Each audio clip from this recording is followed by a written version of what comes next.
નમસ્કાર, હું પ્રવીણ. આજનો મુદ્દો વ્હીલચેર પર મમતા. આમ તો 5 રાજ્યોમાં વિધાનસભાની ચૂંટણી આવી રહી છે, પરંતુ સૌથી વધારે ચર્ચા છે પશ્ચિમ બંગાળ. અને પશ્ચિમ બંગાળમાં જે અંદાજથી પ્રચાર ચાલી રહ્યો છે, ભારતીય જનતા પાર્ટી એની ચૂંટણીનું જોર લગાવી રહી છે અને ટીએમસી મમતા બેનર્જી પોતાનો ગઢ બચાવવા આ વખતે અલગ અંદાજમાં અલગ રણનીતિ સાથે સૌની નજર પશ્ચિમ બંગાળ પર છે. અને પશ્ચિમ બંગાળમાં પણ મમતા બેનર્જી ઘાયલ થયા, વ્હીલચેર પર પ્રચાર કર્યો, સમીકરણો ઘણા છે. પણ આ ચૂંટણી એવું લાગે છે કે અત્યાર સુધીમાં એક તરફ ભારતીય જનતા પાર્ટીની રેલીઓના રેલા છે, બીજી તરફ મમતા બેનર્જી પહેલાની જેમ જ આક્રમક. અને ઘણું બધું નક્કી થશે આ ચૂંટણીથી કે પશ્ચિમ બંગાળની જનતા કોના પર જીતનો કળશ ઢોળે છે. ભારતીય જનતા પાર્ટીના દિગ્ગજ સ્ટાર પ્રચારકો પીએમ મોદી સાથે જે અત્યાર સુધી સભાઓ ગજવી, જનમેદની તો એકઠી થઈ, પરંતુ પશ્ચિમ બંગાળમાં કોનો ડંકો વાગશે એ હજુ કહેવું મુશ્કેલ છે. બંને તરફ આક્રમકતાથી પ્રચાર થઈ રહ્યો છે, રાજકીય દાવપેચ પણ જોવા મળી રહ્યા છે. ચંદીપાઠ પણ કરતા જોવા મળ્યા મમતા બેનર્જી, જેપી નડ્ડા, અમિત શાહ, રાજનાથસિંહ, યોગી આદિત્યનાથ, આ તમામે આજકાલમાં પણ સભા સંબોધી. અને બીજી તરફ વ્હીલચેર પર મમતા સભા સંબોધી રહી છે. સભા સંબોધ્યા બાદ અત્યાર સુધીના જે સમીકરણ છે કહે છે જે શુભેન્દુ અધિકારી ભારતીય જનતા પાર્ટીમાં ગયા, હવે તો સામસામે ટક્કર છે. તો મમતા બેનર્જી ત્યાંથી જ લડી રહ્યા છે, તો તેના પણ ઘણા સંકેત. અને આ વિધાનસભાની ચૂંટણી 5 રાજ્યોમાં, એક પશ્ચિમ બંગાળ, પણ આ પશ્ચિમ બંગાળનું રિઝલ્ટ અને આ ચૂંટણી દશા અને દિશા નક્કી કરશે ભારતીય રાજનીતિની, તેવું પણ પંડિતો માની રહ્યા છે. અસુદ્દીન ઓવૈસી ફરીથી ફલક પર છે. સીમાંચલમાં ચિત્ર બદલાયા બાદ બિહાર ઇલેક્શનમાં હાર જીતના અંતરમાં મુખ્ય ફાળો ભજવ્યા બાદ મુસ્લિમ ફ્રન્ટ, મુસ્લિમ વોટર્સ જે કોર વોટ બેંક રહી છે મમતા બેનર્જીની, ટીએમસીની, અને આજ મમતા બેનર્જી લેફ્ટની સરકારને હટાવીને સત્તામાં આવી. પણ શું આજ મમતા બેનર્જી ફરીથી પોતાનો ગઢ જાળવશે? ન માત્ર મમતા બેનર્જી, ભારતીય જનતા પાર્ટી પણ રાકેશ ટિકૈત કિસાન મોરચો પણ પશ્ચિમ બંગાળ પહોંચી ચૂક્યો છે. રાકેશ ટિકૈત કહે છે કે કોઈનો પ્રચાર કરવા નથી આવ્યા, માત્ર એટલું કહી રહ્યા છે કે 3 જે કાયદાઓ છે, કૃષિ કાયદાઓ છે, તેના વિરોધમાં તમે સરકારના વિરોધમાં મતદાન કરો, કોઈનું અમે કેમ્પેનિંગ નથી કરી રહ્યા. તો આ તમામ સમીકરણો વચ્ચે દરેક ચૂંટણીની જેમ એક વાત નક્કી છે કે નાકની લડાઈમાં મુદ્દાઓની રાજનીતિ અદ્ધરતાલ છે. પણ આ ચૂંટણી અને આ ચૂંટણીનું પરિણામ આવનાર સમયમાં ભારતીય રાજનીતિમાં શું અસર છોડશે, એ જ વિશે આપણી સાથે વાત કરવા 3 મહાનુભાવો ઉપસ્થિત છે. 3 મહાનુભાવોમાં સૌથી પ્રથમ સ્ટુડિયોમાં ડોક્ટર હરિ દેસાઈ છે, વરિષ્ઠ રાજકીય વિશ્લેષક, 43 વર્ષથી વધુનો પત્રકારત્વનો અનુભવ, રિસર્ચ અને શિક્ષણ ક્ષેત્રનો વ્યાપક અનુભવ છે. સરદાર પટેલ અને ગાંધીયન સ્ટડીના પ્રખર નિષ્ણાંત છે. અગાઉ પણ મોટાભાગની જ્યારે રાજકીય વિશ્લેષણ હોય તો એ ડિબેટોમાં તમે સટીક વિશ્લેષણ કરતા જુઓ છો. અને આધુનિક ભારતના સોશિયલ પોલિટિકલ હિસ્ટ્રીના જાણકાર અને રાજકારણની નાળ પરખનાર રાજકીય વિશ્લેષક. 2 વધુ મહાનુભાવો આપણી સાથે સ્કાઈપીથી જોડાશે. ડોક્ટર અમિત ધોળકિયા છે, જે ફોરેન અફેર્સ એક્સપર્ટ પણ છે, રાજકીય બાબતોના જાણકાર પણ છે, પ્રોફેસર છે MS યુનિવર્સિટીમાં. અમિતભાઈ, આપનું પણ સ્વાગત છે. દિનેશ વોહરા છે, જે આર્થિક અને રાજકીય સમીક્ષક છે, ઇન્ડિયન રેવન્યુ સર્વિસમાં પણ કામ કરી ચૂક્યા છે, ગવર્મેન્ટ ટ્રેનિંગ ઇન્સ્ટિટ્યૂટ અને મેનેજમેન્ટ ઇન્સ્ટિટ્યૂટમાં 25 વર્ષથી વધુનો ફેકલ્ટી તરીકેનો અનુભવ, 18 જેટલા પુસ્તકો 5 ભાષામાં લખી ચૂક્યા છે. દિનેશજી, आपका भी स्वागत है. હરિભાઈ, આપથી શરૂઆત કરીએ. મેં કહ્યું કે દરેક ચૂંટણીની જેમ આ ચૂંટણીમાં પણ અત્યારે એવું લાગે છે, વ્હીલચેર પર મમતા આજનું આપનું ટાઇટલ છે, નાકની લડાઈ બંને તરફથી મનાઈ રહી છે. એના કારણે જે મુદ્દાઓની રાજનીતિ છે એ અદ્ધરતાલ છે. પણ આ 5 રાજ્યોમાં પશ્ચિમ બંગાળ પર નજર છે, બદલાતી રણનીતિ પર નજર છે, અને ભારતીય રાજકારણના બદલાતા સમયમાં પશ્ચિમ બંગાળની આ ટક્કરને, આ દ્વંદ્વ યુદ્ધ કહો તો દ્વંદ્વ યુદ્ધ, આપ કઈ રીતે જોઈ રહ્યા છો? કેમ કે ઘણા મહિના છે, ઘણા બધા એંગલ છે અહીંથી આ રિઝલ્ટ પર પશ્ચિમ બંગાળની ચૂંટણી પૂર્ણ થશે આવનાર સમયમાં. પ્રવીણ, પશ્ચિમ બંગાળ ખૂબ મહત્વ ધરાવે છે અને મને લાગે છે ત્યાં સુધી બિહાર જીત્યા પછી ભારતીય જનતા પાર્ટીની નજર સ્વાભાવિક રીતે બંગાળને કેપ્ચર કરવાની છે. સફળતા નિષ્ફળતા એ તો મતદારો નક્કી કરવાના છે. પણ ભારતીય જનતા પાર્ટીને એક ફાવટ આવી ગઈ છે કે ઉધારીના નેતાઓને લઈને અથવા તો જે સત્તા પક્ષમાં છે અથવા તો વિપક્ષમાં જે મજબૂત નેતાઓ છે એમને પોતાની સાથે જોડીને એણે છે ને સત્તા મેળવવી છે અને સત્તા મેળવવા માટે કુછ ભી કરેગા એ છે ને ચાલી રહ્યું છે. આમ છતાં જે અત્યાર સુધીના સર્વે આવી રહ્યા છે અને એ સર્વેમાં મને તો બહુ ભરોસો નથી હોતો, કારણ કે સર્વે છે ને એ ધીરે ધીરે બદલાતા હોય છે અને પરસેપ્શન પણ બદલે છે. પણ અત્યાર સુધીના જેટલા સર્વે આવ્યા છે એમાં મમતા દીદી ફરીને સરકાર બનાવી રહ્યા છે એ બહુ સ્પષ્ટ દેખાઈ રહ્યું છે. હું સર્વેની વાત કરું છું, વાસ્તવિક ચિત્રની વાત નથી કરતો. બીજું, ભારતીય જનતા પાર્ટી એટલી હદે નીચે જઈ રહી છે કે મમતા દીદી હમણાં છે ને જે પ્રચાર કરવા માટે નીકળ્યા પ્લાસ્ટર સાથે, તો એમણે છે ને ફોટોશોપ કરીને ડાબા પગે એમને પ્લાસ્ટર છે, હોસ્પિટલમાં એ દેખાયા છે, પણ ફોટોશોપ કરીને એમના જમણા પગે પ્લાસ્ટર બતાવીને એ લોકો એમ કહે છે કે જો આ તો સ્ટન્ટ છે. એટલે મને એમ લાગે છે કે મુદ્દાઓ અને ગરિમા તો હવે રહી નથી. આ છે ને ગમે તેમ કરીને સત્તા કબજે કરવી છે. અને મને એમ લાગે છે કે દિનેશ વોરાજી આપણી સાથે છે, રાઇટર્સ બિલ્ડિંગમાંથી થોડો સમય પેલા બહુમાળીમાં મુખ્યાલય ગયું છે અને રાઇટર્સ બિલ્ડિંગ રિનોવેશનમાં છે, એટલે ફરીને પાછું રાઇટર્સ બિલ્ડિંગમાં કબજો કોનો આવે છે? પહેલા તો અંગ્રેજોનો કબજો હતો અને બંકિમ બાબુ જ્યારે વંદે માતરમ લખ્યું ત્યારે અંગ્રેજોના ત્યાંના નોકર હતા રાઇટર્સ બિલ્ડિંગના. હવે આ રાઇટર્સ બિલ્ડિંગમાં વંદે માતરમ આવે છે કે જનગણમન આવે છે એનો પ્રશ્ન છે, કારણ કે અત્યારે એ પણ એક ઇસ્યુ છે કે જનગણમન અને વંદે માતરમ બંનેમાંથી રાષ્ટ્રગીત કયું? મને લાગે છે બંને બંગાળી બાબુએ લખેલા છે. બંકિમચંદ્ર ચટ્ટોપાધ્યાયે પણ લખ્યું છે વંદે માતરમ અને રવિન્દ્રનાથ ઠાકુરે લખ્યું છે જનગણમન. એટલે મને લાગે છે રાષ્ટ્રની શાન છે બંગાળીઓ, અને એ બંગાળીઓ જે નિર્ણય કરશે મને લાગે છે કે એમને કોઈ ભોળવી શકે એમ નથી. હા, એમનો ગુસ્સો છે મમતા તરફ, એમનો ગુસ્સો ડાબેરી મોરચા તરફ હતો. 1977 થી માંડીને 2011 સુધી ડાબેરી મોરચાએ બંગાળ ઉપર રાજ કર્યું, પશ્ચિમ બંગાળ ઉપર રાજ કર્યું, અને 2011માં મમતા દીદીએ એને ખોખરી કરી નાખી, ડાબેરી મોરચાને ખોખરો કરી નાખ્યો અને સત્તા કબજે કરી. બીજી વાર મમતા દીદી પાછા ભારે બહુમતી સાથે ચૂંટાયા અને આ વખતે ત્રીજી વાર એ ન ચૂંટાય એના માટે ભારતીય જનતા પાર્ટી ઉધામાં મારે જ.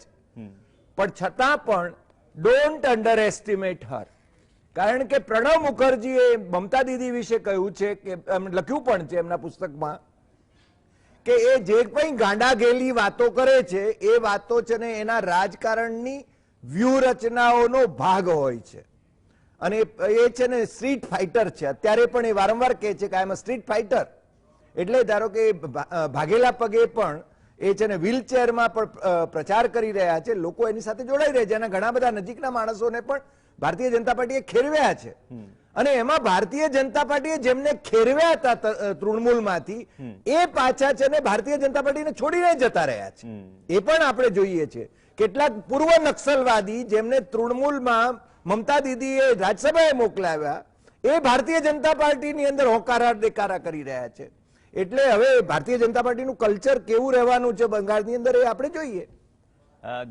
दिनेश वोरा जी है, दिनेश जी काफी मायने है इस चुनाव के, खास करके पश्चिम बंगाल. जो हरिभाई ने बात की कि इमोशनल कार्ड की जो बात हुई, अगर व्हील चेयर पे ममता जी है तो वो एक तो सहानुभूति, क्या वो फर्क पड़ेगा जो सर्वे की बात कर रहे हैं, और कैसे आप अलग और हटके तो है ही इस बार चुनाव, लेकिन जिस तरह से पूरी ताकत लगा दी है बीजेपी ने, वैसे ही हर एक चुनाव में लगा दी. विधानसभा में हमने देखा है, इससे पहले के इलेक्शंस में बिहार में भी देखा है. इन सब के बावजूद टक्कर तो है, कड़ी है, लेकिन इसके मायने भी अलग है जो दशा और दिशा तय करेंगे आने वाले वक्त में भारतीय राजनीति की. दर्शक मित्रों को नमस्कार और आपको भी नमस्कार. भारत की राजनीति में जो इस समय संक्रमण काल चल रहा है, इस स्टेज पर आकर इन 5 राज्यों के चुनाव आने वाले भारत की दशा और दिशा निर्धारित करेंगे. इन 5 राज्यों के चुनाव इस धारणा को मजबूत करेंगे कि भारत या तो एक्सट्रीम दक्षिणपंथी स्टेज के ऊपर जा रहा है या फिर कहीं ना कहीं कुछ उसके अंदर बदलाव आएगा। और अगर सिर्फ तमिलनाडु और केरला को देखा जाए तो वहां पर स्थितियां करीब करीब स्पष्ट सी हैं कि लेफ्ट फ्रंट और डीएमके की सरकार ज्यादा करके सर्वे के अनुसार आ रही है, तो वहां पर ज्यादा गहमा गहमी नहीं है। पुडुचेरी में थोड़ी गहमा गहमी है, लेकिन बात सारी आके टिकती है दो राज्यों पे, एक असम और एक पश्चिम बंगाल। अगर आप सबसे पहले एक छोटा सा आईना देखें, खासतौर से पश्चिम बंगाल का, तो इस टाइम वहां पे ममता वर्सेस ऑल है। वो अकेली खड़ी हैं और उनके सामने भारतीय जनता पार्टी की पूरी फौज खड़ी है। मोदी शाह कंबाइन तो हैं ही, उसके बाद नड्डा साहब हैं, राजनाथ सिंह है, स्मृति ईरानी है और पूरी मिनिस्टर्स की फौज है वहां पर, इसमें भी कोई शक नहीं है। लेकिन पश्चिम बंगाल की राजनीति हमेशा भारत से थोड़ी सी अलग होकर चली है। या तो वो पहले लेफ्ट फ्रंट की राजनीति थी, या फिर उसको ध्वस्त करने वाली ममता दी जो आई, वो भी एक किस्म से उसी प्रकार की एक प्रकृति लेके आई, जुझारू प्रवृत्ति। ममता दी का चैलेंज इतना आसान नहीं होगा बीजेपी के लिए।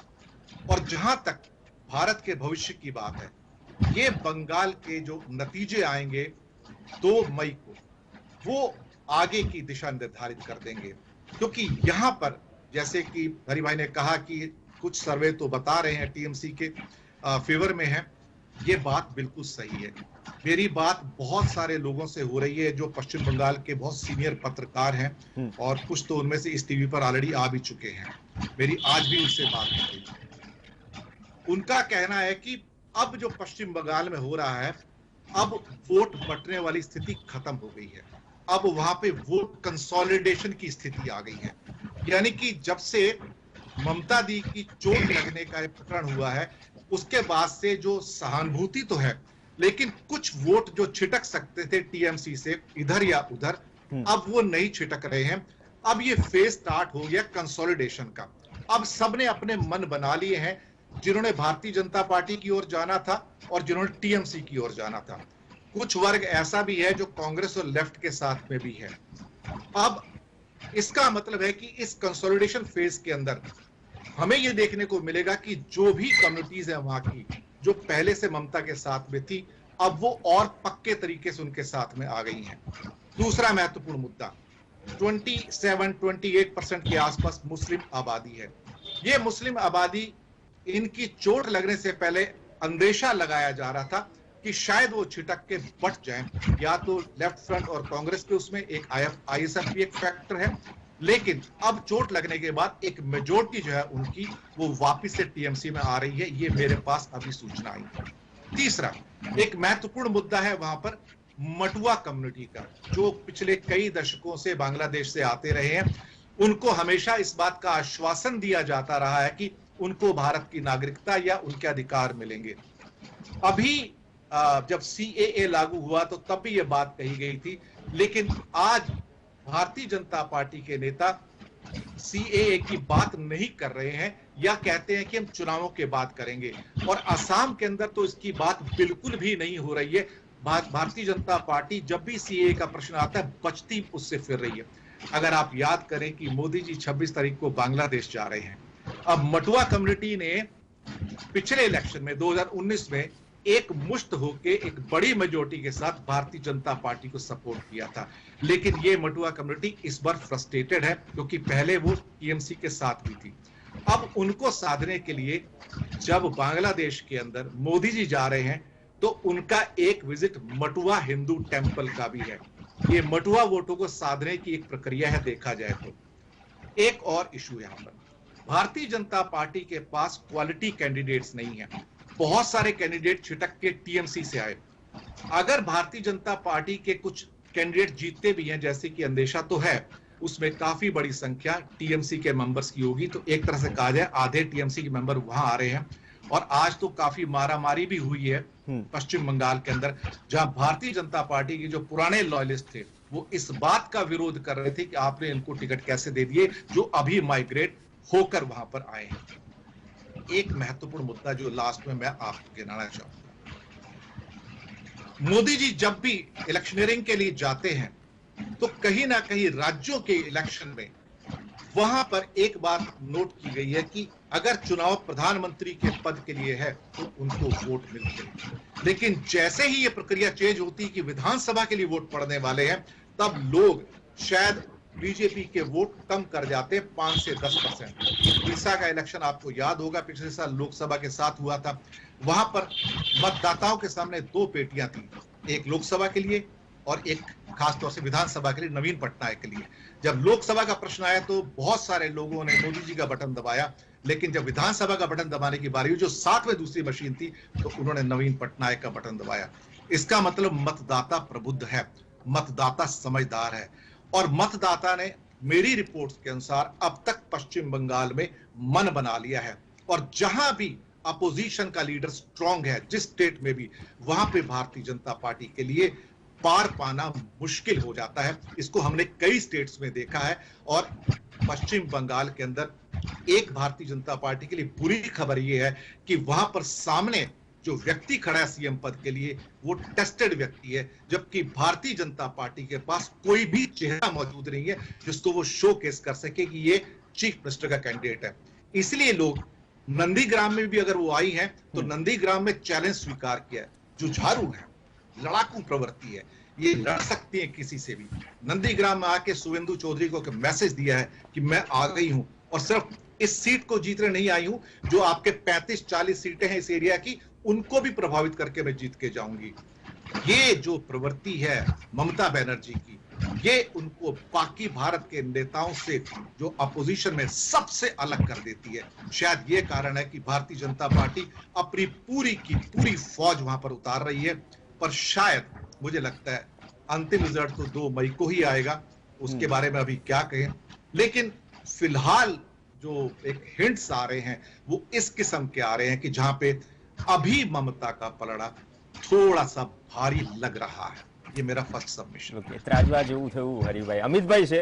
અમિતભાઈ, અત્યાર સુધીની વાતમાંથી એ વાત નીકળી કે અત્યાર સુધીના જે સર્વે અને રિપોર્ટ્સ છે અને જે ઇમોશનલ કાર્ડની વાત પણ નીકળી, અને બીજો મુદ્દો એ નીકળ્યો કે સીએમ કેન્ડિડેટનો ચહેરો. આમ તો ભારતીય જનતા પાર્ટી ચહેરો ડિક્લેર કરતી નથી, પણ બીજી વાત મટવા કમ્યુનિટીની પણ થઈ. સીએ, એનઆરસી, તેના કારણે સમગ્ર દેશમાં જે કંઈ પણ થયું એ આપણે જોયું છે. અને ત્રીજી વાત, નંદીગ્રામમાં ચેલેન્જ એક્સેપ્ટ કરી અને જે હરિ દેસાઈએ જે શબ્દ વાપર્યો, મમતા વર્સિસ ઓલ, તો આ એ બધું જ છે જે વોરા સાહેબે પણ વાત કરી કે જેના કારણે મમતા બેનર્જીને હજુ પણ જે મમતા વર્સિસ ઓલ વાળું છે તેમાં જે અપહરણની વાત કરી, જે એક ત્રાજવું ભારી છે મમતા બેનર્જીના પક્ષનું, તેના માટે કારણ જવાબદાર.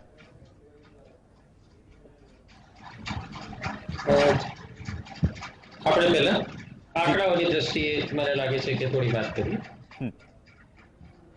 પશ્ચિમ બંગાળનું રાજકારણ જો છેલ્લા 5 વર્ષનું આપણે જોઈએ તો એમાં જે સૌથી ચમત્કારિક બાબત કહીએ, અને આ ચમત્કારનો બીજો કોઈ પ્રેસિડન્ટ ભારતીય રાજકારણમાં ભાગ્યે જોવા મળે, એ જે ચમત્કારિક વાત થઈ છે આંકડાઓની દ્રષ્ટિએ, એ છે ભારતીય જનતા પાર્ટીનો પશ્ચિમ બંગાળના રાજકારણમાં ઉદય અને મુખ્યધારામાં મમતા બેનર્જી અને ટીએમસીના એક ચેલેન્જર તરીકે એમનું પ્રસ્થાપિત થયું. 2016 એટલે માત્ર 5 વર્ષ પહેલા ભારતીય જનતા પાર્ટીએ 10% વોટ એસેમ્બલી ઇલેક્શનમાં પ્રાપ્ત કર્યો હતો, અને એની માત્ર 3 સીટ હતી વિધાનસભા. 294ની વિધાનસભામાં માત્ર 3 સીટ. એટલે આપ સમજી શકો છો કે કેટલો માર્જિનલ એવો એક પક્ષ હતો પશ્ચિમ બંગાળના રાજકારણ. 2019 માત્ર 3 વર્ષના ગાળામાં ભારતીય જનતા પાર્ટીનો વોટ છે 2019ની જે સંસદની ચૂંટણી થઈ એમાં 10%થી વધીને 41% જેટલો થઈ ગયો. એટલે કે 30% જેટલો સ્વિંગ 3 વર્ષના ગાળામાં ભારતીય જનતા પાર્ટીની ફેવરમાં બંગાળમાં ગયો. અને ભારતીય જનતા પાર્ટી વિશે અને એની વિચારધારા વિશે આપણે જે કોઈ પણ મનમાં આપણો વિચાર હોય એ સ્વીકારે છે, પરંતુ એક રાજકીય સફળતા તરીકે મને લાગે છે કે જરૂર આની નોંધ લેવાવી જોઈએ. અને આની પાછળના જે કોઈ પણ નેતાઓ છે શ્રી અમિત શાહ અને શ્રી કૈલાસ વર્ગીય, ખાસ કૈલાસ વિજય વર્ગીય, કે જેમણે ખાસ તો ગ્રાઉન્ડ લેવલ પર કામ કરી અને બંગાળમાં આ 30% સ્વિંગ 2019ની ચૂંટણીમાં લાવ્યો. ત્યારથી મમતા બેનર્જીના કેમ્પમાં એક ફફડાટ ફેલાયેલો આપણે જોઈ શકીએ છીએ.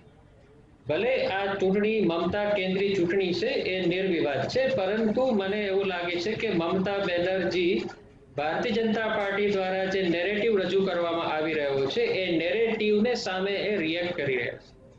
અત્યારે મમતા બેનર્જી એક્ટર ઓછા અને રિએક્ટર વધારે જણાઈ રહ્યા છે. કે narrative Bharatiya Janata party set કરે છે, મમતા બેનર્જી સફાઈ આપે છે કે ના, હું હિન્દુ વિરોધી નથી, મેં ભ્રષ્ટાચારનું કામ નથી કર્યું, મેં આવું નથી કર્યું, હું મુસ્લિમનું અપીસમેન્ટ નથી કરતી, વગેરે વગેરે.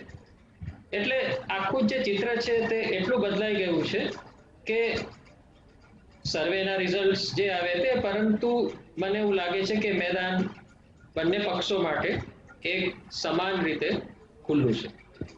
અને એક જે ત્રીજી વાઇલ્ડ પોસિબિલિટી હું જોઈ રહ્યો છું, અને એ પોસિબિલિટી થશે તો રાજકારણમાં એક બહુ મોટો ગજગ્રાસ થશે, એ છે હંગ એસેમ્બલી.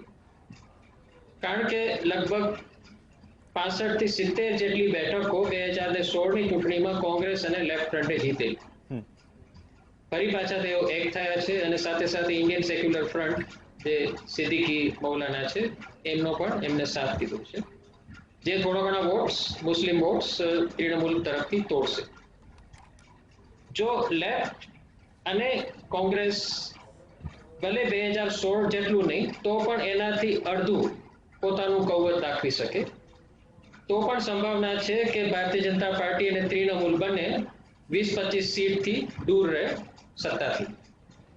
અને આ પરિસ્થિતિમાં આ એક એવી સંકુલ પરિસ્થિતિ છે કે આ ત્રિપાંખીયો જંગ છે, પણ ત્રણે એકબીજાને એક સરખા ધિક્કારે છે. ત્રણમાંથી બે કોઈ પણ એકબીજાના દોસ્ત ના થઈ શકે. એટલે પરિસ્થિતિ અત્યારે ખૂબ સંકુલ છે.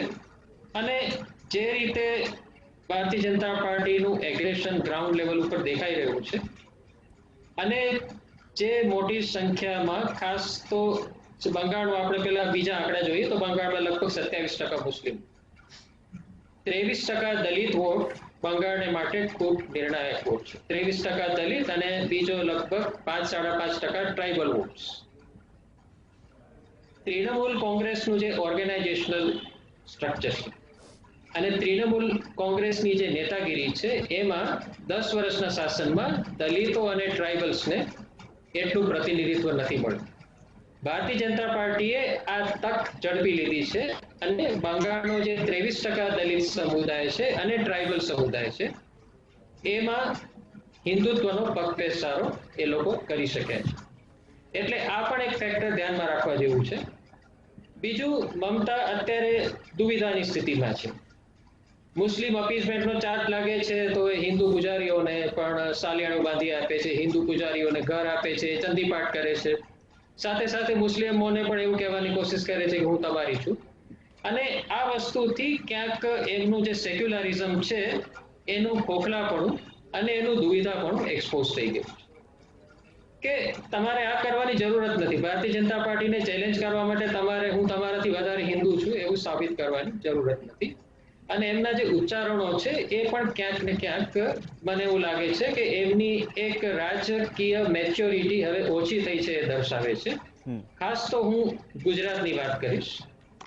વારંવાર તેઓ એવું કહે છે કે ગુજરાતીઓ બંગાળ ઉપર રાજ નહીં કરે, ગુજરાતીઓ બંગાળ ઉપર રાજ નહીં કરે. ઇનસાઇડર અને આઉટસાઇડર આ થિયરી એ વારંવાર પોતાની સભામાં રજૂ કરે છે.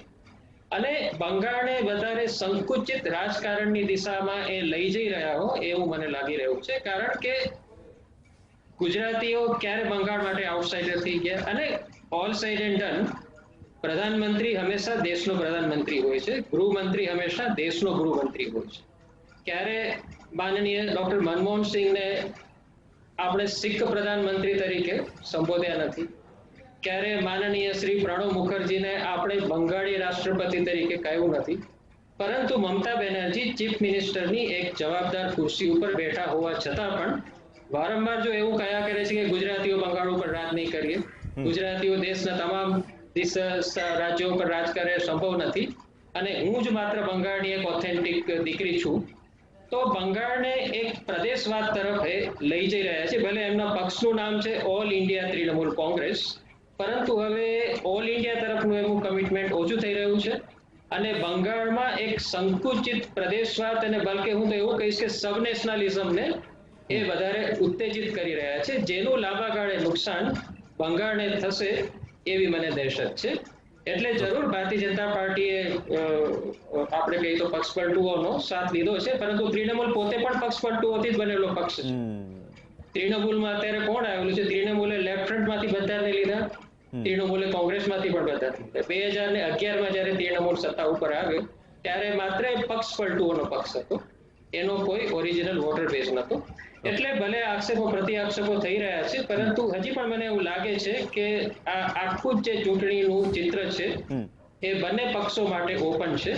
ભારતીય જનતા પાર્ટી જો લગભગ 4 થી 5% સ્વિંગ 2019ની સરખામણીમાં પોતાની તરફ લાવી શકશે તો એ સત્તાની ખૂબ નજીક આવી શકશે. બહુ સાચી વાત કહી. એટલું જ છે કે 2019માં જે લોકોએ ભારતીય જનતા પાર્ટીને વોટ આપ્યો એ લોકો જો અત્યારે ભારતીય જનતા પાર્ટીની સાથે ઉભા રહે અને સાથે સાથે લેફ્ટ અને તૃણમૂલમાંથી 5 કે 6 બીજા વોટર્સને ભારતીય જનતા પાર્ટી 100 વોટર્સમાંથી પોતા તરફ ખેંચી લાવી શકે તો ચિત્ર આખું બદલાઈ શકે એવી સંભાવના હું જોઈ રહ્યો છું.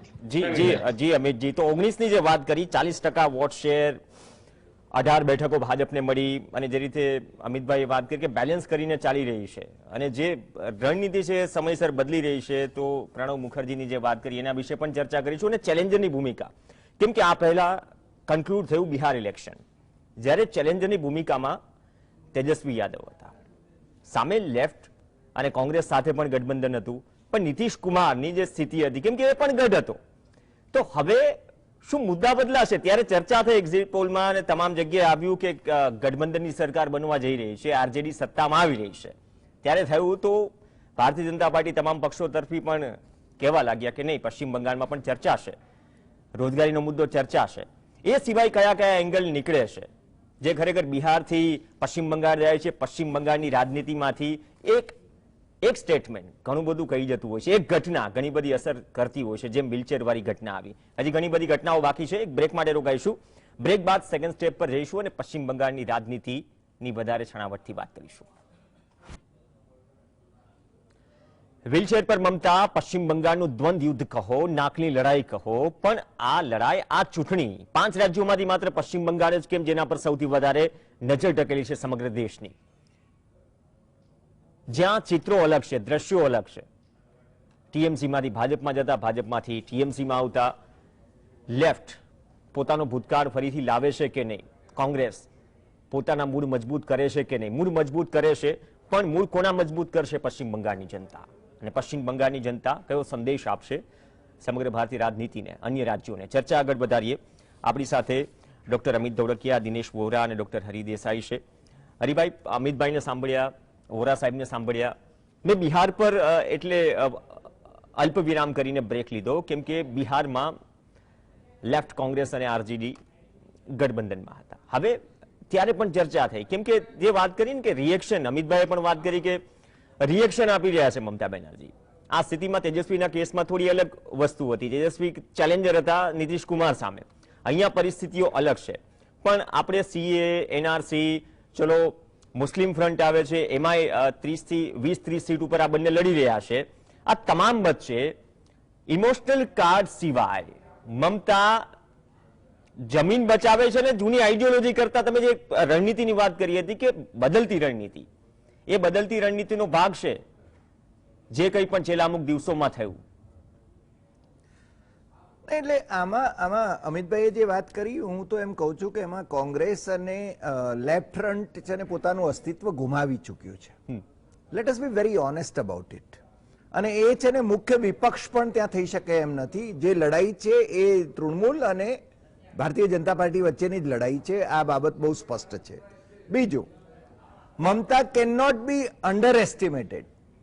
કારણ એવું છે કે મમતાની આખી જે ભૂમિકા છે એ માત્ર અમિતભાઈથી હું થોડો જુદો પણ પડું એ બાબતમાં કે એ છે ને એ એના રૂટ્સ સાથે જોડાયેલી છે.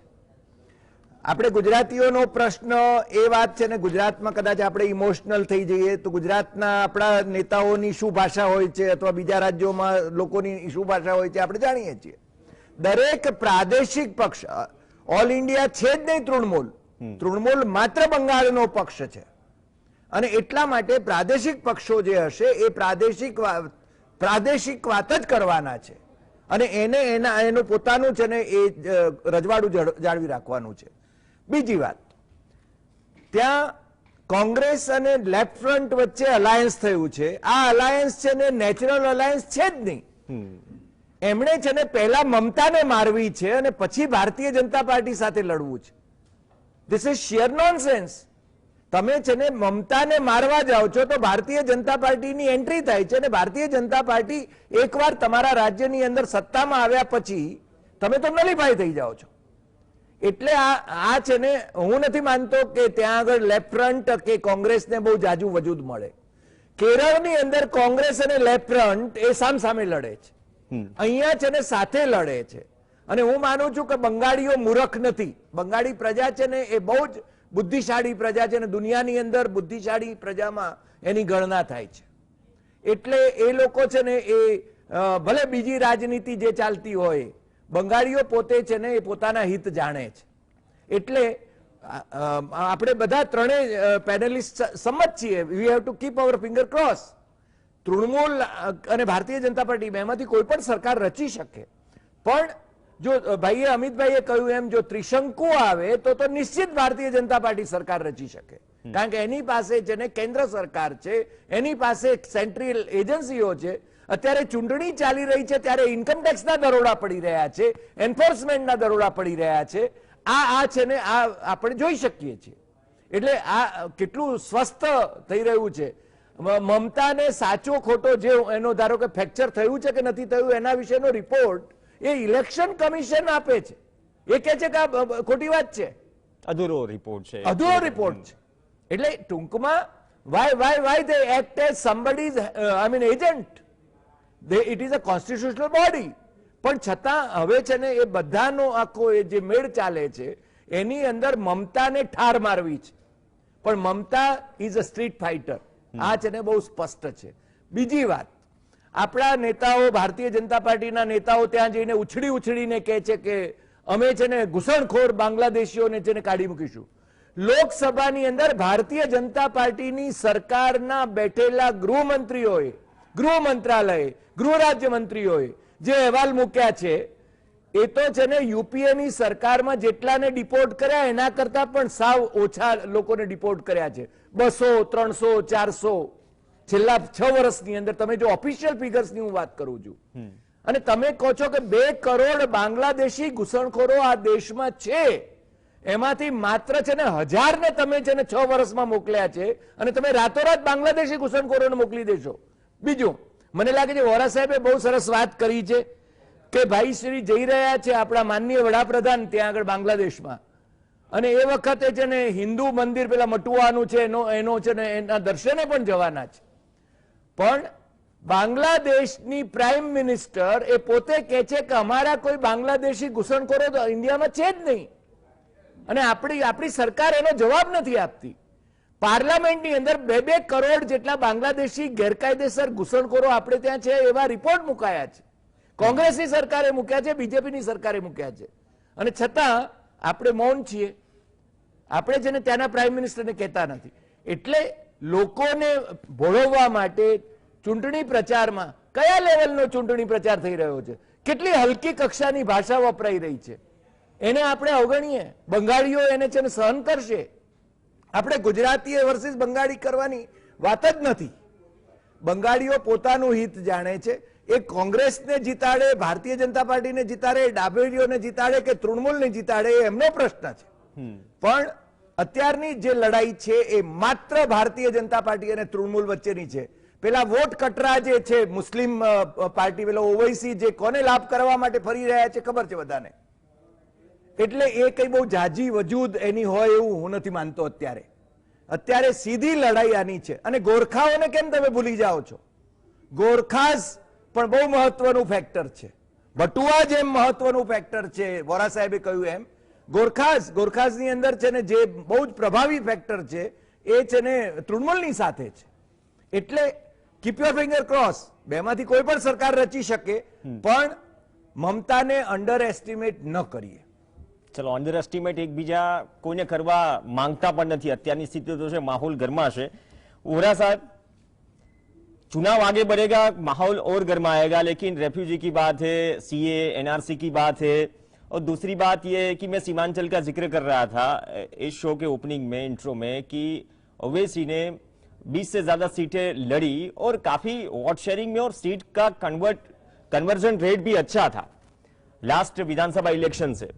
तो इस बार मुस्लिम फ्रंट भी है, तो इसके हिसाब, एक तो हिंदुत्व कार्ड चल ही रहा है दोनों ओर से, ममता जी चंडी पाठ कर रही है, मंदिर जा रही है, मतलब जो देसाई सर ने बोला कि समय के साथ साथ रणनीतियां कुछ अलग होती है, और सभी राजकीय पार्टियां एक दूसरे से काफी कुछ सीखती भी है और भूलती भी है.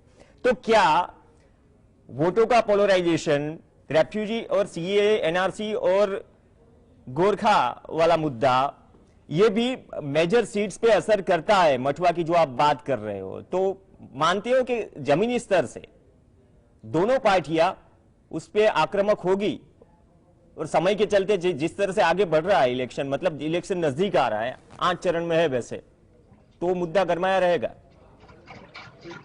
अगर बंगाल की पृष्ठभूमि देखें तो हमें एक बात बड़ी क्लियर होती कि बंगाल में जो वोटिंग होती है वो आइडियोलॉजी पे होती है. वो आइडियोलॉजी जो पहले लेफ्ट की आइडियोलॉजी थी, शुरुआत में कांग्रेस की कुछ थी, बाद में टीएमसी की आई, इसलिए बंगाल में आपको बहुत ज्यादा वो पोलराइजेशन वाली स्थितियां नहीं मिलती कभी भी, आप देखेंगे, जो कास्ट बेस्ड होती है.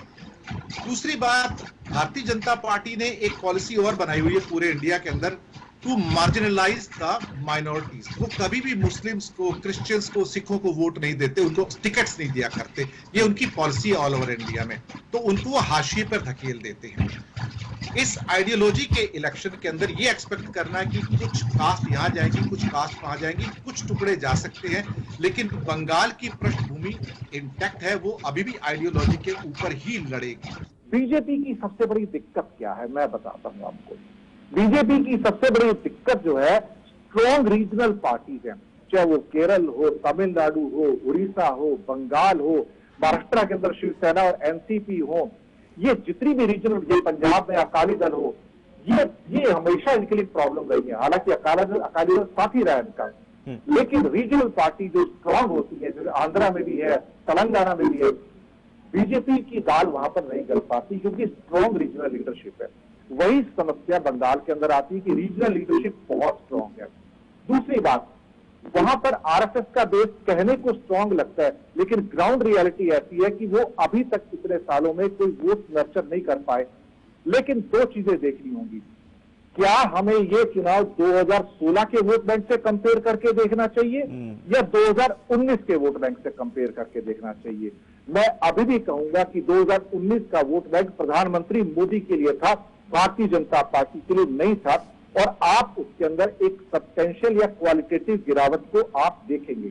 आपने बात की नॉर्थ बंगाल के अंदर जो गोरखा फ्रंट की है, वो एरिया एक ऐसा एरिया है जहां पर गोरखा फ्रंट इस बार जो है वो तृणमूल के साथ है, और वहां पे जो भारतीय जनता पार्टी को जो सीटें मिला करती थी वो इस बार मिलना मुश्किल है. एक बहुत बड़ा फैक्टर इसे लोग भूल जाते हैं कि बहुत बड़ी संख्या वेस्ट बंगाल के अंदर बिहारी लोग, बिहारी में आप मजदूरी करते हैं, और कई जो सीमांचल के साथ लगते हुए उनके जो एरियाज हैं वहां पर आरजेडी का प्रभाव है, और आरजेडी चाहती है कि टीएमसी के उनके जो साथी हैं उनका वोट टीएमसी को जाए, अगर उनका कोई कैंडिडेट है तो उनको जाए. वहां पर बीजेपी ट्राई करेगी कि हिंदू पोलराइजेशन करे. वहां पे हिंदू पोलराइजेशन, मुस्लिम पोलराइजेशन इतना नहीं होगा जितना पोलराइजेशन आपका मोदी के नाम से आपको वहां दिखाई दिया. वो हिंदू और मुस्लिम के नाम से नहीं था. मुस्लिम के भी पिछली बार 5-6 वोट मोदी जी को गए थे, लेकिन असेंबली इलेक्शन का खेल अलग है, ये लोकसभा का खेल नहीं है. और हमेशा हमने देखा है कि असेंबली इलेक्शन के अंदर भारतीय जनता पार्टी काम नहीं कर पाती है. आप देखिए, अमित शाह जी वहां जाकर कहते हैं कि हम बंगाल को बेहतरीन कर देंगे, परिवर्तन लेके आएंगे. ऑलमोस्ट आपकी सरकार 15 साल से 2 साल निकाल दीजिए बिहार में है, बिहार आज भी $700 पर कैपिटा इनकम पे खड़ा है। आपने क्या परिवर्तन लाया वहां पे? 4 साल से आपकी उत्तर प्रदेश में सरकार है, आपने क्या परिवर्तन लाया सिवाय इसके कि वहां क्राइम ही क्राइम है। मैं तो उत्तर प्रदेश का रहने वाला भी हूं, मुझे पूरा पता है कि वहां पे क्या हो रहा है, पूरे हालात कैसे हैं।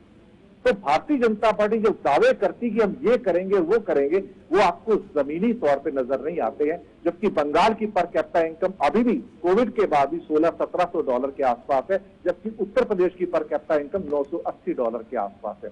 इसलिए जब भारतीय जनता पार्टी आपको परिवर्तन या रोजगार देने की बात करती है, हालांकि रोजगार की तो बात नहीं करती, क्योंकि रोजगार और महंगाई बीजेपी के सिलेबस में नहीं है। मैं आपको बताऊं, उनके सिलेबस से बाहर हो चुके हैं।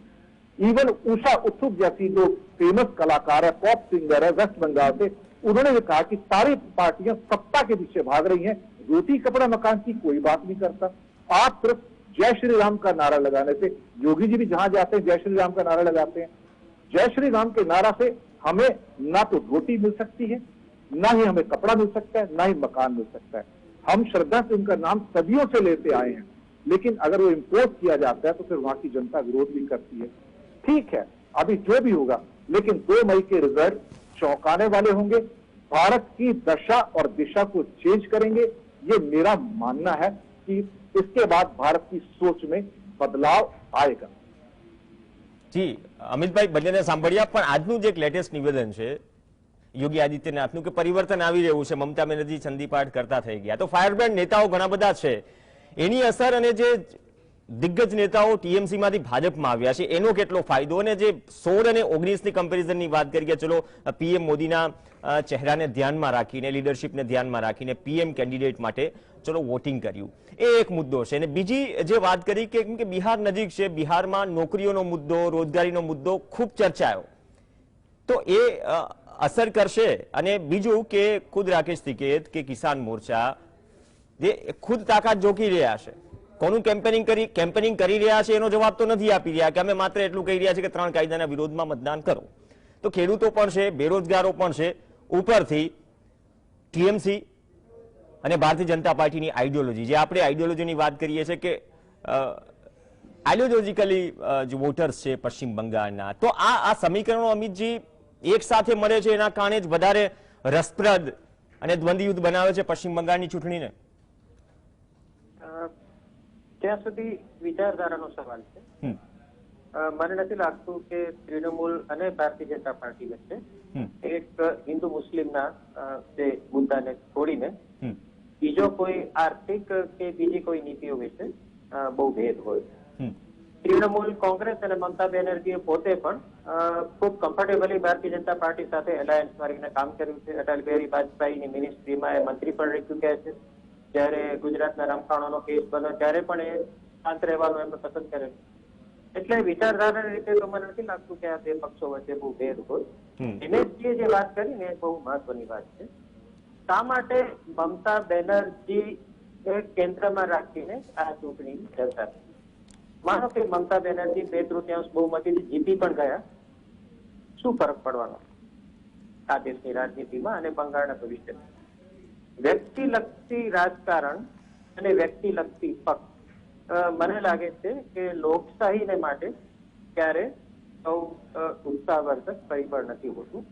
અને આટલા મોટા સંખ્યામાં જો પક્ષના નેતાઓ છોડી રહ્યા છે ટીએમસીને, તો એની પાછળનું કારણ આપણે સમજવું જોઈએ કે માત્ર ભારતીય જનતા પાર્ટી જો એમને ઓફર કરી રહી છે એને કારણે પક્ષ છોડી રહ્યા છે કે એમને પોતાનો પણ કોઈ નિજી અસંતોષ છે? આ અસંતોષનું કારણ છે મમતા બેનર્જીનો પરિવારવાદ। એમનો ભત્રીજો અત્યારે પક્ષમાં સર્વે સર્વા થઈ ગયો છે, જેને કારણે મમતા બેનર્જીના સૌથી નજીક અને સૌથી સક્ષમ કહેવાતા મંત્રીઓ અને એમએલએ પક્ષ છોડી રહ્યા છે। કારણ કે મમતા બેનર્જી પોતાના પરિવારવાદને કારણે પોતાના પક્ષને સૌથી મોટું નુકસાન કરી રહ્યા છે। આ એક જમીની હકીકત છે। બીજી વસ્તુ, જો ગવર્નન્સની વાત કરીએ તો પાછલા 10 વર્ષમાં ટીએમસીની સરકારમાં એવું કોઈ જ ચમત્કારિક કામ નથી કરવામાં આવ્યું કે જેની કારણે બંગાળના વોટર આંખ બંધ કરીને એવું કહે કે અમારે તો મમતા બેનર્જી મુખ્યમંત્રી તરીકે જોઈએ। બલકે આપણે જો આર્થિક અને સામાજિક અને કાયદો વ્યવસ્થાની દ્રષ્ટિએ જો આંકડા તપાસીએ તો જણાય કે બંગાળ પાછું જઈ રહ્યું છે। ગ્રોસ સ્ટેટ ડોમેસ્ટિક પ્રોડક્ટના આંકડા જે લેટેસ્ટ આવ્યા છે એ દર્શાવે છે કે બંગાળ અત્યારે 6થા કે 7મા નંબરે પહોંચી ગયું છે અને ઉત્તર પ્રદેશ જેવું રાષ્ટ્ર ગ્રોસ ડોમેસ્ટિક પ્રોડક્ટમાં સ્ટેટ લેવલની ગ્રોસ ડોમેસ્ટિક પ્રોડક્ટમાં બીજા નંબરે. ક્રાઇમનો જો આપણે રેકોર્ડ કાઢીએ તો બંગાળમાં પર capita crime rate Uttar Pradesh અને બિહાર કરતા પણ ઘણે વધારે છે. રાજકીય હિંસામાં અત્યારે બંગાળ નંબર 1 છે. જેટલી રાજકીય હિંસા બંગાળમાં થાય છે કેરળમાં પણ નથી અને બિહાર કે ઉત્તર પ્રદેશમાં પણ નથી. મમતા બેનર્જી કહે છે કે હું બંગાળની બેટી છું, પરંતુ જો વિમેનના ક્રાઇમના આપણે આંકડા જોઈએ, નેશનલ ક્રાઇમ રેકોર્ડ બ્યુરોના આંકડા આપણી સમક્ષ છે અને બંગાળ સરકારે આંકડાઓનો વિરોધ નથી કર્યો. દેશમાં ક્રાઇમ રેટ 15% જેટલા મહિલાઓ વિરુદ્ધ જે કંઈ પણ આપણા દેશમાં ગુનાઓ થાય છે એમાં 15% ગુનાઓ માત્ર પશ્ચિમ બંગાળ મહિલાઓ.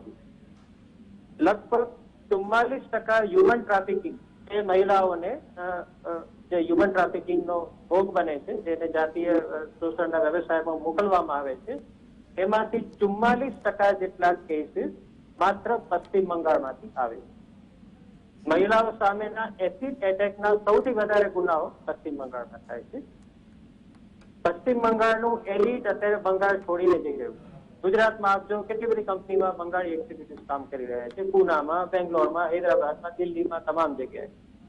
બિહાર અને ઉત્તર પ્રદેશમાં શ્રમિક વર્ગ માઇગ્રેટ કરે. બિહાર અને ઉત્તર પ્રદેશનો શ્રમિક બીજી જગ્યાએ જઈ અને શ્રમિક કામ કરે. પશ્ચિમ બંગાળમાં જે ઘટના જોવાઈ રહી છે લેફ્ટ ફ્રન્ટ અને ત્યારબાદ તૃણમૂલના સમયમાં, એ છે કે બંગાળનું એલિટ માઇગ્રેટ કરી રહ્યું છે. બંગાળનો જે ભણેલો ગણેલો અને ઉચ્ચ ભદ્ર વર્ગ છે તે હવે બંગાળમાં રહી શકે એવી નથી સ્થિતિ, કારણ કે એમને માટે તકો નથી, આર્થિક વિકાસની તકો નથી, ઇન્વેસ્ટમેન્ટ આવી નથી રહ્યું, કારણ કે જે પ્રકારનો માહોલ ઉભો થયો છે તે રીતે. તો મને લાગે છે કે ગવર્નન્સના ઇસ્યુઝ બંગાળને માટે વધારે મહત્વના છે. નહીં કે મમતા બેનર્જી મુખ્યમંત્રી થશે કે ભારતીય જનતા પાર્ટીના જે અનેક મૂર્તિયાઓ છે તેમાંથી કોઈ મુખ્યમંત્રી થશે. બંગાળને માટે અત્યારે ખૂબ જરૂરી છે કે આર્થિક ક્ષેત્રે, રોજગારીના ક્ષેત્રે અને કાયદો વ્યવસ્થાના ક્ષેત્રે ખૂબ પાયાનું કામ કરી અને બંગાળ રાષ્ટ્રીય સ્તરે જે પાછળ પડી ગયું રોજગારીમાં, ઇન્વેસ્ટમેન્ટમાં, કાયદો વ્યવસ્થાની દ્રષ્ટિએ, જે કોઈ પણ સરકાર આવે, આપણે ઈચ્છીએ કે ભારતનું આ બહુ મોટું રાજ્ય છે, મહત્વનું રાજ્ય છે, તો એમાં આ રીતનું એલિટનું માઇગ્રેશન અટકે અને બંગાળ આર્થિક, સામાજિક અને કાયદો વ્યવસ્થાની દ્રષ્ટિએ વધારે મજબૂત બને. આ મને લાગે છે કે મહત્વનો મુદ્દો છે, નહીં કે બંગાળની દીકરી અને આ પ્રકારના મુદ્દાઓ લઈને આપણે ચૂંટણીની તરફ નજર નાખવી જોઈએ અને આશા રાખીએ કે બંગાળના મતદારો પણ આ દ્રષ્ટિએ આવનારા સમયમાં પોતાનો મત આપશે. धन्यवाद अमित जी. दिनेश जी, 2.5 मिनट, ये सब मुद्दे क्या असर करेंगे? क्योंकि हम सिंगूर की बात करते हैं तो नैनो प्लांट आया तो सही, यहाँ पे भी बंद हालत में है, तो ये रोजगारी वाला, एम्प्लॉयमेंट वाला मुद्दा और 10 साल में क्या बदला, क्राइम्स और क्राइम, खास करके सुरक्षा, क्योंकि अब हर बात पर पिछले कुछ सालों में देखिए पॉलिटिकल इतनी बड़ी घटनाएं घट चुकी है, तो फिर आम जनता के साथ ये भी एक मुद्दा रहा होगा. तो मतलब ये मुद्दे कितने असर करेंगे इस बार, जो अब बीजेपी परिवर्तन की बात करी है, पूरी ताकत झोंक रही है एक ही स्टेट पे. बात तो आपकी सही है, मुद्दे असर तो करते हैं, इसमें कोई शक वाली बात नहीं है, लेकिन मैं फिर भी कहूंगा कि वहां पे आइडियोलॉजी ही ज्यादा चलेगी. होता क्या है कि भारतीय जनता पार्टी भी वहां रोटी कपड़ा मकान की बात तो करती नहीं, रोजगार देने की बात तो करती नहीं है, परिवर्तन लाने की बात करती है, तो रोड मैप नहीं है कि परिवर्तन क्या लाना चाहते हैं. दूसरी सबसे बड़ी कमजोरी ये है कि उनके पास कोई सीएम का फेस नहीं है, वो बड़ी दिक्कत है उनके पास. तीसरा, भारतीय जनता पार्टी हमेशा जो बड़े आइकॉन्स हैं, क्योंकि उनके पास आइकॉन्स बिल्कुल नहीं है, तो वो एप्रोप्रिएट करती है, चाहे सरदार पटेल को करे या सुभाष चंद्र बोस को करे, रविंद्रनाथ टैगोर को. अब मैंने आपको असली बात बताता हूं कि जो मेरे बहुत बंगाली मित्र हैं, मैं उनसे बात भी करता हूं, मेरे रिपोर्ट्स भी आई हैं. जब उन्होंने गुरुदेव रविंद्रनाथ टैगोर के बारे में कहा कि उनको राष्ट्रवाद के साथ जोड़ने की कोशिश की, तो मैं आपको बताऊं कि गुरुदेव रविंद्रनाथ टैगोर राष्ट्रवाद के बिल्कुल खिलाफ थे. उनकी थ्योरी मानवतावाद पे थी. वो समझते थे कि राष्ट्रवाद देश के लिए खतरा है. ये चीजें जब ये भारतीय जनता पार्टी एनकैश करने की कोशिश करती है, तो बंगाल जैसे प्रदेश में कहीं ना कहीं उनको कुछ सहानुभूति मिलती है भद्र लोग से और कुछ लोगों से.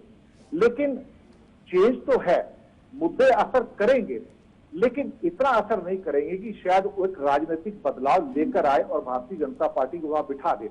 ये मैं आज की परिस्थिति में कह रहा हूं।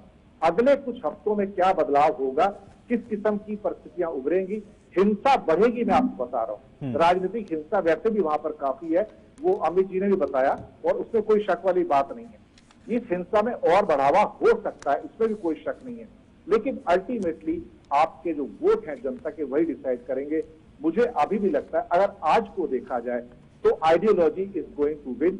वहां पे शायद अभी भी बंगाल का बहुत बड़ा एरिया है जो शायद बीजेपी की आइडियोलॉजी के साथ इस असेंबली इलेक्शन में, मैं लोकसभा की बात नहीं करूंगा, इस असेंबली इलेक्शन में शायद उतना आइडेंटिफाई ना कर पाए जिसका प्रतिशत आपको 40% के हिसाब से आपको लोकसभा में मिला था। मुझे यहाँ पर परसेंटेज आज की डेट में नीचे आता हुआ नजर आ रहा है, ये मैं कहूंगा। लेकिन हाँ, मुश्किल फाइट है, नेक टू नेक रेस है, लेकिन शायद कहीं ना कहीं ममता भी थोड़ा सा आगे है। उसमें एक दूसरा फैक्टर भी है जो घायल होने का भी है, सिंपैथी फैक्टर भी है। जी, तो जे छेल्ले शब्द આવ્યો, ધન્યવાદ દિનેશજી, કે નેક ટુ નેક ફાઇટ હજુ ફિનિશ લાઇન દૂર છે, પણ ત્યાં સુધી જે વાત કરી કે લોહિયાળ પણ બને ચૂંટણી તો નવાઈ નહીં। ઇતિહાસ છે બંગાળનો, અને જે કંઈ પણ ઘટનાઓ લેફ્ટની સરકાર સમયે થઈ, છેલ્લા અમુક વર્ષોમાં 10 વર્ષમાં થઈ, એ પણ મુદ્દાઓ શું અસર કરશે? રોજગારી, ખેડૂતોના મુદ્દા, મતોનું પોલરાઇઝેશન, જે આઈડિયોલોજીકલ લડાઈની વાત કરી વોરા સાહેબે, અમિતભાઈએ જે વાત કરી કે 10 વર્ષમાં જો આટલું બધું નથી બદલાયું તો શું એનો લાભ લોકસભાની જેમ વિધાનસભામાં ભારતીય જનતા પાર્ટીને મળશે? પણ વિધાનસભા અને લોકસભામાં જે ફરક હોય છે, એ ફરક આ રેશિયો જે વોટ શેરનો 40-41% પર ગયો, શું એ સીટોમાં કન્વર્ટ થશે વિધાનસભામાં?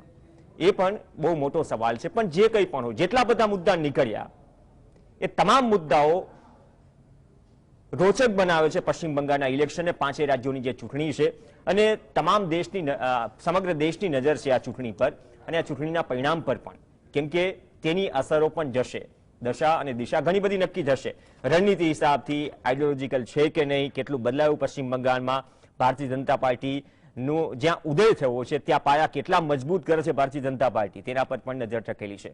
આભાર અમિતજી, દિનેશજી, ડોક્ટર હરિદેસાઈ અમારી સાથે જોડાવા બદલ। આ સાથે ચર્ચામાં હાલ બસ આટલું જ। નમસ્કાર।